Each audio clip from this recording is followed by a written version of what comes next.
Bonjour à tous, nous poursuivons avec un nouveau Pérec, le 5e Pérec de Masechet Menachot à la première Mishnah. La Mishnah nous enseigne Kol Amenachot Baot Matzah.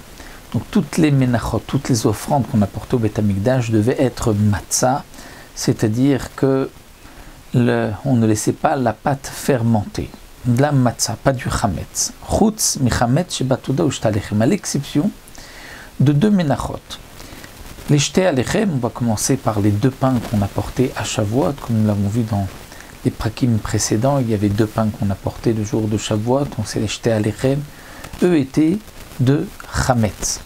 Ces deux pains n'étaient pas sacrifiés sur le Mizbeach, n'étaient pas brûlés, puisque justement la Torah interdit Kechol Seor Vechol Devash Lo Taktiru Menu Shel Hashem, comme on le dit à la fin de la Ktoret, tout ce qui est levain, tout ce qui est miel, sucré, ne va pas être brûlé sur l'autel devant Akadosh Baruch Hu. Donc justement les Shte Alechem, les deux pains de Shavuot sont deux pains où on les donnait à manger aux Kohanim, mais on ne les brûlait pas sur le Mizbeach. Eux étaient de Chametz. Et il y a aussi le Chametz Sheba Toda. Dans le Korban Toda, on apportait 40 pains.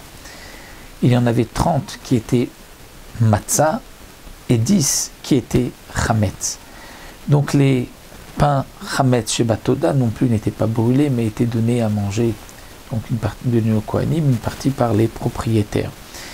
Donc le Chametz Sheba Toda, c'est aussi une offrande, mais les Chametz et Shte Alechem, les deux pains de Shavuot, sont aussi une offrande, She'en Baot Chametz. Elles viennent Chametz, alors que toutes les autres offrandes sont Matzah. Rabbi Meir Omer, Seor Bodeh Lahem Mitochan Umechametzan. Rabbi Meir dit, pour le Shte Alechem et pour les pains du Korban Toda, il fallait que la levure provienne de la mincha elle-même, du Issaron, c'est-à-dire de cette mesure qu'on utilisait pour le Korban Toda, pour le Shte Alechem. De là-bas, on allait sortir aussi la levure, c'est-à-dire qu'on allait pétrir un peu de farine et qu'on allait donc ensuite mettre à l'intérieur donc, de la farine de l'autre pâte, qui permettait ainsi de mieux que la pâte lève mieux, puisqu'on peut faire de la farine à base d'une pâte elle-même qui est restée longtemps chametz, donc qui est restée longtemps, qui a fermenté. Elle pourra ensuite aider le reste de la pâte à monter, mais il faut que ce soit du Issaron lui-même, précise Rabbi Meir, parce qu'on ne peut pas apporter de l'extérieur, pour ne pas que la mincha soit yétera, il y ait plus que la quantité exigée par la Torah. Rabbi Yehuda Omer, Afi ena mina mufrar. Pour Rabbi Yehuda, non. Ceci n'est pas non plus mina mufrar, n'est pas le mieux. Parce que dans ce cas-là, la levure qu'on a mis à l'intérieur ne va pas bien faire fermenter la pâte. Alors, ce que l'on va faire, et la mévi est assez or. C'est-à-dire, on va apporter de la levure, donc de chez lui, de sa maison, donc quelque chose qui a bien fermenté, qui a eu le temps de fermenter, qui va pouvoir maintenant, cette pâte, pouvoir servir de levure pour une autre pâte. Et ensuite, on va la mettre, Venoten le Tochamida, dans la mesure du Issaron, donc de cette mesure de farine, mais Malet Amida. Et ensuite, on remplit pour compléter le Issaron. Donc le Seor fait partie du Issaron d'après Rabbi Yehuda, donc ne provient pas du Issaron lui-même, mais de l'extérieur, et on va ensuite compléter pour le Issaron. Donc il ne va pas y avoir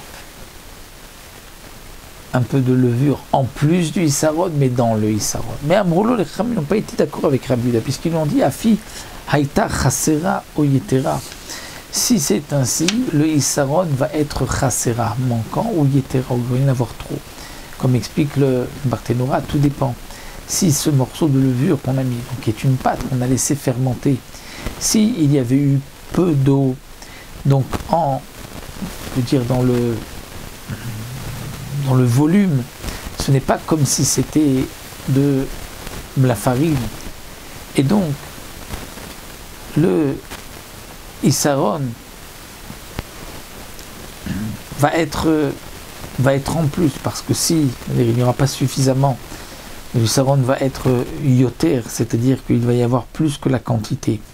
Parce que si cette levure, si elle n'avait pas été pétrie, Donc il y aurait eu un volume plus important que maintenant. Et si au contraire, on va dire qu'il y a eu beaucoup d'eau, donc à ce moment-là, le volume que nous avons de ce morceau de levure, il est dû à cette quantité d'eau que nous avons. Mais si c'était de la farine, il y en aurait eu moins que ce que ce morceau donc de levure va prendre comme place dans le Hissaron. Et donc à ce moment-là, le Hissaron est chasser, c'est-à-dire que si on calcule en farine, il y a moins que la quantité qu'on aurait dû avoir. Et donc, malgré tout, nous explique le Barthénora, la halakha est comme Rabbi Yehuda.